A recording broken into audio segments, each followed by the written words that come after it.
Hey guys, Jaffo here. This would be part 2.1 or maybe even part 3 on how to prepare your miniatures for, well, how to get them from the box that they come in, one of these kind of things, and turn them into something awesome looking like this. I mean, hopefully you guys think this is awesome looking. If you remember in our last video, we dealt with our board game style, Dungeons and Dragons style miniatures. This time we're going to delve into our Games Workshop stuff. And as you noticed, I brought out some new tools here. We'll back it all the way up so you guys can see. We'll quick go through some of the things that I have with me today. You're going to need some super glue or plastic glue. Either one works. I like this one for doing a lot of the bodies. I like this one for the legs because I can just kind of change up things. And if I want to do an interesting base, I can do that. You're going to need to get yourself a set of angle clippers or side clippers as I throw them on the ground.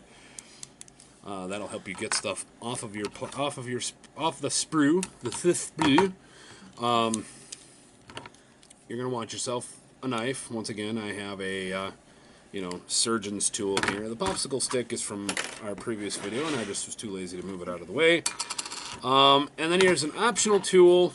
This guy, I'm probably not going to need it, but there is what's called a pin vise, and a pin vise is just a small, really, really small hand drill that you can use to strengthen the bond between like arms and things. I don't know, my brain just stopped working while we're there. So we're going to go ahead and I'm going to go through and show you exactly how to build this. If you're new, luckily, they have assembly instructions with all of the Games Workshop product. So the first thing you want to do is you want to pop this guy off his section of the frame.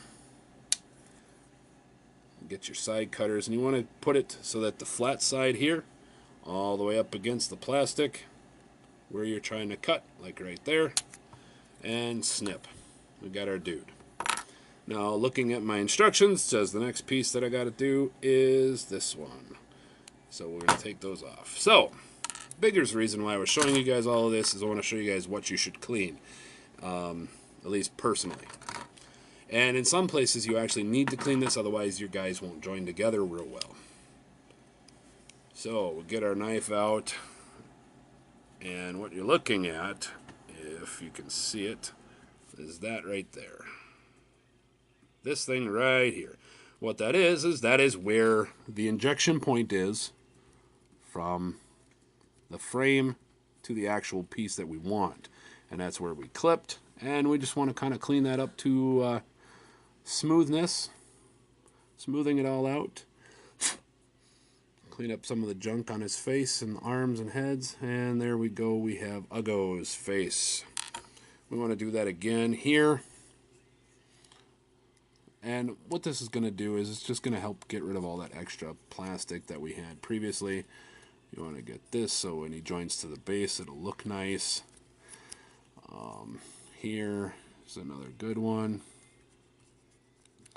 The other thing that we're always wanting to watch for is we're wanting to see wherever they molded this and where they pressed the frames together, or the molds together, and where they injected the plastic, where it doesn't meet. So it looks like that meets there. So we're going to take him. Per instructions, it says there. So I'll show you what with super glue we're doing. Well, not with super glue, but with plastic glue. As you rip the tip out of the bottle. Good job, Jaffo. I mean, somebody didn't clean out my bottle real good the last time we used it. It could be me, could have been my assistant. I don't really know anymore. Don't really care. We're just going to try and work through this and not fail on camera. Oh wait, too late. So, what's really nice, if you follow along on the Games Workshop's instructions, is right there, that yellow line is telling you where it wants you to glue. To make a nice glue join. And here we go. Hopefully we can get our glue to work on camera. That's another performance problem. There we go. So we're going to put that glue there, and I glue really crappily when I'm on camera and I can't see half of what I'm doing. So you don't want to do what I just did there. But if you do, once again, get yourself some paper towel, wipe that up. Now you're going to be careful with plastic glue because the chemicals in it, and I don't know the chemicals in it, I'm not a chemist, I'm a painter and a model builder. But what the chemicals in there actually do is they melt both halves of the plastic on the left and the right here, and they cause that to create a bond. So the next thing that we're going to do on here on our build, it says we need to get our back piece. So we'll get our back piece. Once again, we're going to go through clipping, putting the flat edge of our clippers up against the miniature, and go like that. Now, here is the big one. That right there. You want to get rid of that, because that is not part of our miniature. So we want to just kind of go through and we'll just clean these all up. So we got that, we got that, we got that.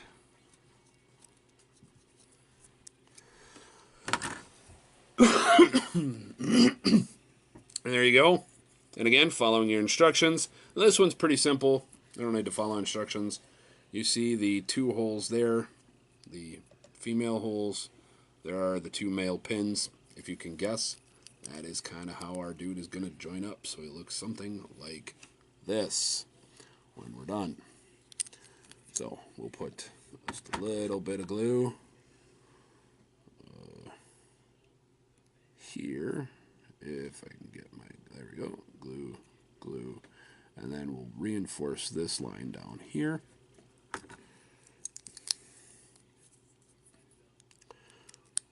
And there we go.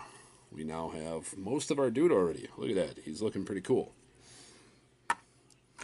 So we got a couple of pieces we got left to do. That was step one, by the way, step one. Of course, step one is, 18 steps. But hey, who are we to argue? So the next piece it's asking me to put on is his backpack or his power supply. So once again, we'll just kind of go through and we'll clip this out cleanly, or as cleanly as we can. Cleanly, cleanly, cleanly. And the better clipper you become, the less cleaning you'll have to do. But as I'm a commission painter, one of my biggest complaints when people cut or send me pre-built stuff is they don't clean up their cut lines. And when you don't clean up your cut lines, it looks kind of, weird when you paint.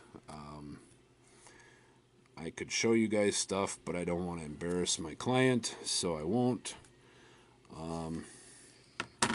But there you go. So that's that piece. And now we're going to take a look at how this joins. So it's joining right there, but it is in the way of his cape. And we're wanting to paint his cape. So what we're going to do is we're going to create a sub-assembly. A sub-assembly means we're going to leave this pieces separate so that we can paint it easier. We can get our paintbrush up into there, because if we put that there, we got a giant dead dude's head in the way. And while cool for the miniature, not cool when we got to put our paintbrush in there. So we're going to leave that off for now. We're going to take a look at this and see what else we've got here. He has some vials, it looks like. Yeah. Got some test tubes. And he's got some grenades. So we're going to quick clip those off. You got to be careful because there are lots of small bits. When you do stupid things like I just did and drop it, chances are you're going to lose them. One thing I would suggest is hopefully don't do what I do here in the studio, which is have a nice gray carpet. By the way, it's also known to us and miniatures hobbyists in my hobby group as sprue gray. Sprue gray meaning it looks exactly like the carpet we have, or the plastic we're using. Where the bloody heck does that go? Oh, just kind of goes on his hip. So we're just going to kind of look at this. Oh, okay, there we go. So this one's a fiddly bit. Fiddly bits are not Jaffo's specialty. He does not like fiddly bits. Why? Because they're fiddly. And fiddly bits suck. So we're going to stick the fiddly bit there. That looks good, I guess. Don't really know. It suggests where to put it. Hopefully his arm isn't in the way. We'll find out in a little bit. Yeah, it kind of looks. If you look right there, that's kind of where it looks like it's supposed to go. We'll find out. Worst case, we rip it off and we put it back.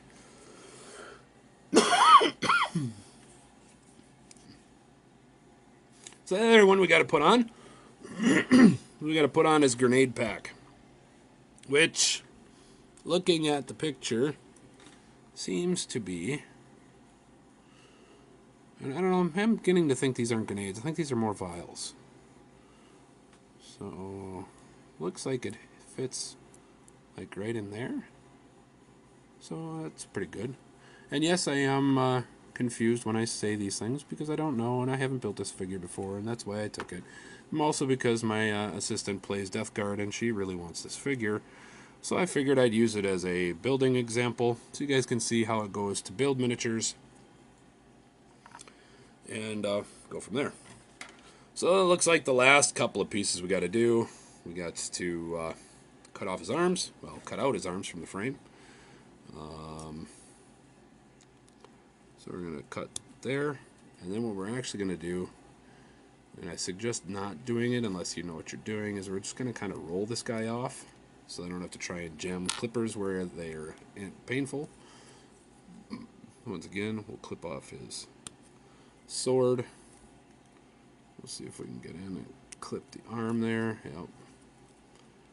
And maybe get in there. Clip that guy. There we go. And the last piece we've got on our frame here is this shoulder spike. So, of course, the next steps we've got, if you've been following along through this, I don't know, extremely long video of, I don't know how to do things.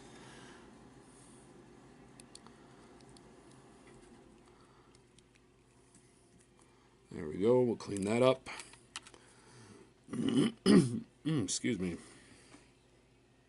So here we go. And that's, we want to clean right here where we pulled it off the sprue. So there we go. And then we'll clean right here. And really all this is this is a quality of life improvement. So while we're waiting, we're going to quick put glue in this and put our arm spike in there because he's got a spike growing out of him. It's a pretty cool miniature. It really is. And here, once again, we still have a little bit of sprue. There's also a screaming face on that side. There is a screaming face I'm being pointed out. Look at that. This is a pretty cool guy. I mean, not lying. So we got this guy. Let's just dry fit him, and that's another term you guys can get used to as you're playing with the Warhammer, is you want to see roughly where it's going to fit. Dry fit. Look, and as we get closer, his arms and vials aren't in the way. So there's that. Let's clean up this guy real quick. So we've got this, and we got this. Alright, so that's what we got there. And we'll dry fit that in there. Now I can tell you right away, if I'm the one painting this, I hate this miniature. And here's why I say I hate this miniature. I hate sub-assemblies. If I can help them, or if I don't have to do them, I don't like doing them. And sub-assemblies are, you want to get, places where you're not going to be able to get into easily with a paintbrush. Like those tiny little vials that we just added. So here we go. Here is more or less the completed guy being held together by my big fat fingers. If I let them go, his arms will fall off. Now, if you see my issues here, there's tiny little vials that I want to paint. There's some tiny little vials and stuff over there that I'd want to paint. So I'm going to have to do this guy in a sub-assembly. And now, assistant, would you like me to put this together, or do you want me to sub-assembly this so we can paint? Alright, so she would also like me to sub-assembly this, which means we will do one last step, and that is to put him on his base. So we're going to figure out where he's going to go. There we go. Now this one I use super glue for, because super glue has much, while it's a good strong bond, it is much easier to break than plastic glue. Like I said, plastic glue, what it does on the chemical level is it melts the two layers of plastic, and it fuses them into one layer of plastic. So if we do it this way, then we can go through and we will get to that. So the next part of this video, as we're letting this guy dry on here, the next part of this video, or video series, will be priming your models, which we'll do at the end of this video. Actually, it won't even be in the next part of this video. It'll be priming your models, so you know where you need to go next. And I will show you guys, because that's another step that I've never actually done. And I would like you guys to see how that works. So thanks for watching this video. What am I talking about? Don't stop watching. Continue watching after I do the cut, because we're going to go outside and prime our metals, and we want to prime them before you leave so you know what you're doing. But that's what we got, and I'll be right back.